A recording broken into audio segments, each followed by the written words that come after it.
Talk to us about opioid. Did the FDA fail? The FDA did fail. There were many parts of our healthcare system that failed. Look, I feel terrible about the opioid epidemic. I personally prescribed opioids with misinformation. It was taught to me by my chief resident in my surgical residency. And we sort of woke up to this problem around 2014, 2015, and thought, oh my God, what have we done? What information did we not have? I think was regulatory capture at the agency. Now, we can't prove that, but when the reviewer immediately goes to work for Purdue Pharma after approving OxyContin for chronic pain, and the approval for chronic pain was based on a 14-day study. Have we seen the last chapter of that? No, we're going to look at the label for OxyContin and that class of medications and ask, how can we ensure that it's accurate and consistent with the science? How does your approach to science and common sense avoid the next OxyContin? One of the first actions I took was to remove all industry members of FDA advisory committees wherever statutorily possible. And so we've got to preserve that scientific process, and we've got great scientists that are doing that right now. The second thing is that we need to have eyes on a drug and device the second it's approved and keep eyes on those drugs. We shouldn't be learning 19 years after OxyContin was approved that it may have killed nearly 1 million Americans in its downstream effects with other drugs.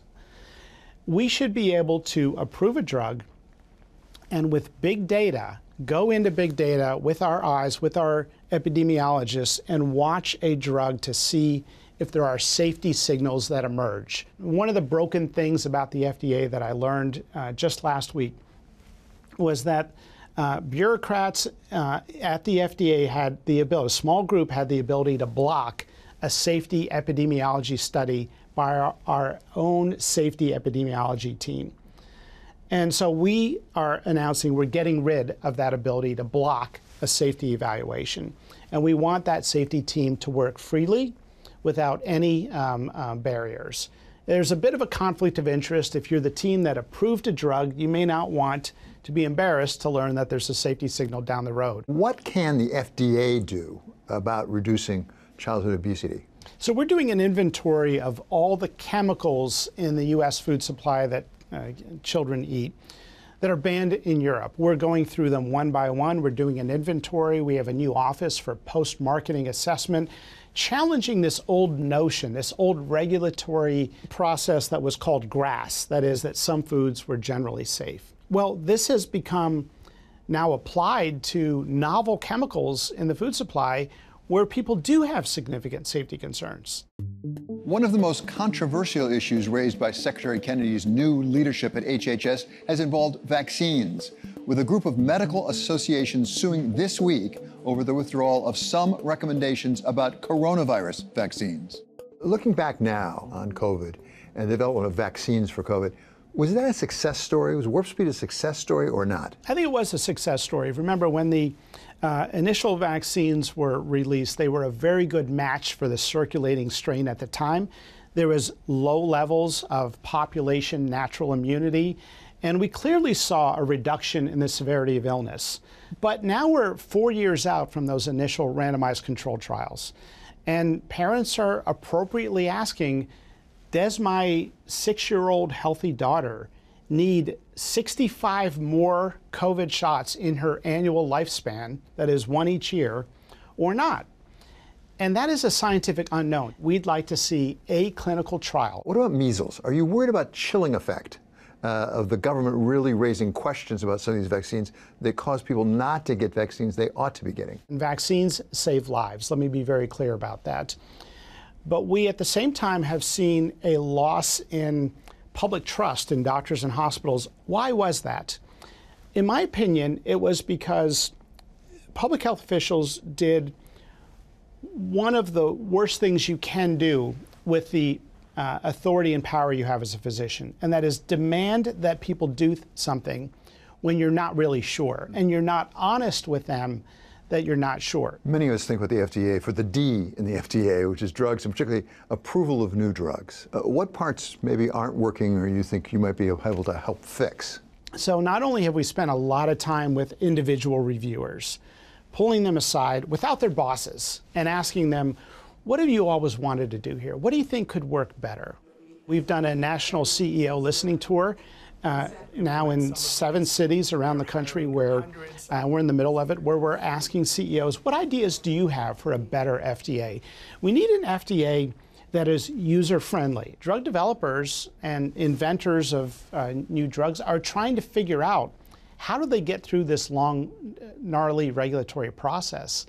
Well, we can be more transparent. We can provide better communications. We can provide guidance. We can answer questions on demand. And we are announcing that we're going to make our decision letters public so that drug developers can see why drugs are not accepted at the FDA. Why weren't they public? Some of the drug companies don't want them public. We learned that most companies will spin the results from the FDA. The company will not even say that the FDA is asking for a new clinical trial when we've asked for a new clinical trial in our decision letter.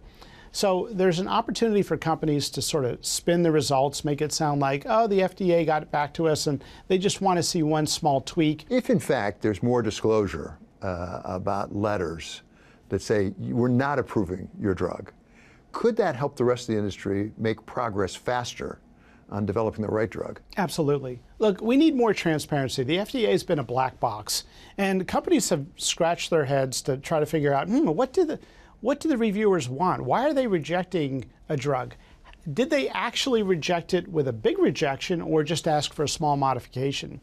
Well, no one's known because none of this has been public information. Well, that's going to change. How do you make sure the FDA is up with the most recent technological developments? Yeah, so we've got to modernize. We've got to keep the best people here. We've got to listen to what's happening in the field.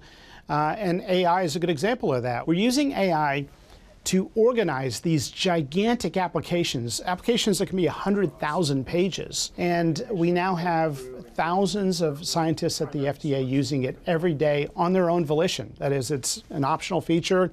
They find value in it. They're using it. And so all of these things are designed to modernize the FDA, to ask the big question, why does it take over 10 years for a drug to come to market? We introduced a pilot with a new priority voucher, where if a drug or a company's priority is in our U.S. national priority, we have vouchers now in a pilot program to give companies a decision in 1 or 2 months instead of nearly a year. Can you increase the speed without taking a risk on the safety? I think you can. Commissioner Makary admits to a good deal of change at the FDA, change that has led to the departure of some very senior, long-time leaders and the loss of a good number of positions altogether. So the FDA doubled in its number of employees since 2007. Now, there were massive redundancies with 12 travel offices, over 2,000 HR and budget procurement personnel. There were duplications of services. There were clunky adverse event reporting databases that were all built from scratch. So we can benefit from a lot of great consolidation in IT and communications and so many other areas. But we have to make sure our scientific reviewers and inspectors have everything they need. At Bloomberg, we focus on investors often, and capital counts when it comes to biotech. Change is not something investors usually like. How do you think your changing of the FDA may affect investment? I want investors to know that we are in a deregulatory mindset. We're cutting red tape. We're going to speed up the approval process without cutting any corners on safety. We're going to continue to invest in our scientists and inspectors and all the core staff central to their function. And we're going to create predictability with clear guidance. We are talking to industry constantly to figure out how we can be helpful, which of their products being proposed are in line with our national priorities, that is, meeting a large unmet public health need, domesticating manufacturing as a national security issue, increasing the affordability of drugs, which is an access problem. This president does not like to see Americans getting ripped off, and we've been paying more for drugs than in many wealthy countries around the world. Can you do anything about that? We can issue a national priority review voucher for companies that are promising to equalize the price between other OECD countries and the United States, even with other products that they currently have. And so we want to incentivize good behavior in the marketplace.